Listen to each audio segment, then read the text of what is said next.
ঢাকা সাভারে July August গণ অভ্যুত্থানের শহীদ পরিবারের হাতে তারেক রহমানের উপহার পৌঁছে দিলেন ছাত্রদল।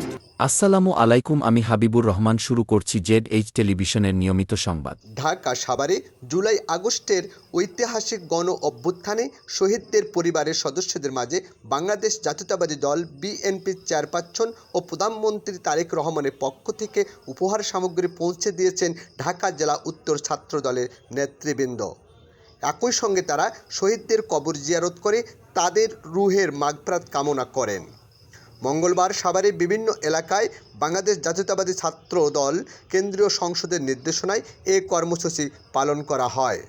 এ সময় শহীদদের পরিবারের সদস্যদের খোঁজ খবর নেওয়ার পাশাপাশি তাদের প্রতি সমবেদনা ও সহমর্মিতা প্রকাশ করেন নেতৃবৃন্দ। কর্মসূচিতে উপস্থিত ছিলেন ঢাকা জেলা উত্তর ছাত্র দলের সভাপতি মোহাম্মদ তমিজউদ্দিন, সাধারণ সম্পাদক মাহফুজ ইকবাল, সাংগঠনিক সম্পাদক মঞ্জুরুল হক সৌরভ, সহসভাপতি জনি দেওয়ান সহ ঢাকা জেলা উত্তর ছাত্র দলের বিভিন্ন ইউনিটের নেতাকর্মীবৃন্দ। এ সময় তমিজউদ্দিন বলেন, জুলাই আগস্টের ঐতিহাসিক গণ অভ্যুত্থানে যারা নিরস্ত্র ছাত্র জনতার উপর নির্বিচারে গুলি চালিয়ে হত্যাকাণ্ড সংঘটিত করেছে তাদের দ্রুত আইনের আওতায় এনে দৃষ্টান্তমূলক শাস্তি নিশ্চিত করার দাবি জানান। কর্মসূচি শেষে শহীদদের আত্মার মাগফিরাত কামনা করে বিশেষ দোয়া ও মুনাজাত করা হয়। রহিম, জুলাই আগস্ট ঐতিহাসিক গণ অভ্যুত্থানে শহীদ আমাদের ভাই, আমাদের সহযোদ্ধা শ্রাবণ গাজীর কবর জিয়ারত করলাম। আমরা ঢাকা জেলা উত্তর ছাত্র দলের নেতৃবৃন্দ আমরা আমাদের ভাই সহযোদ্ধা শহীদ শ্রাবণ গাজীর আত্মার মাগফিরাত কামনা করছি। মহান আল্লাহ তাআলা যেন তাকে জান্নাতুল ফেরদৌসের উচ্চ মাকাম দান করেন। আমরা আমাদের ভাইকে হারিয়েছি এই জুলাই আগস্ট ঐতিহাসিক গণ অভ্যুত্থানে আন্দোলনে। আমরাও সম্মুখ সারির যোদ্ধা, আমরা সম্মুখ সারিতে জুলাই আগস্ট ঐতিহাসিক গণ অভ্যুত্থানে নেতৃত্ব দিয়েছি, আন্দোলন করেছি। আমরাও শহীদ হতে পারতাম, যেহেতু আমাদের ভাইদেরকে আমরা হারিয়েছি। অনেক ভাইয়ের রক্তের বিনিময়ে আমরা স্বাধীনতা পেয়েছি। জুলাই আগস্ট ঐতিহাসিক গণ অভ্যুত্থানে আমরা সফল হয়েছি। স্বৈরাচার সরকারের প্রধান পালিয়ে যেতে বাধ্য হয়েছে।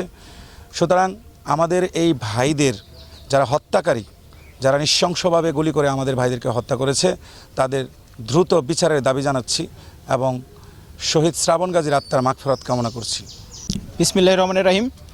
বাংলাদেশ জাতীয়তাবাদী ছাত্রদল কেন্দ্রীয় সংসদের যে কর্মসূচি, সেই কর্মসূচির অংশ হিসেবে আজ এবং আগামীকাল অর্থাৎ 28 এবং 29 জুলাই প্রধানমন্ত্রী জনাব তারেক রহমানের যে উপহার, সেই উপহার সামগ্রী আমরা পৌঁছে দিচ্ছি জাতীয়তাবাদী ছাত্রদল ঢাকা জেলা উত্তর শাখা। এবং আমরা জাতীয়তাবাদী ছাত্রদলের যে শহীদ আছেন তাদের কবর জিয়ারত করছি। এছাড়াও আমি বলতে চাই যে ঐতিহাসিক যে জুলাই আগস্ট গণ অভ্যুত্থানে যারা শহীদ হয়েছেন, যারা আহত হয়েছেন, আমরা তাদের পাশে আছি এবং পাশে থাকব। এবং অনতিবিলম্বে যারা এই হত্যাকাণ্ডে অংশগ্রহণ করেছে তাদের বিচার নিশ্চিতের দাবি জানাচ্ছি। ঢাকা সাভার প্রতিনিধি আনিসুর রহমানের তথ্যচিত্রে নিউজ ডেস্ক ZH টেলিভিশন।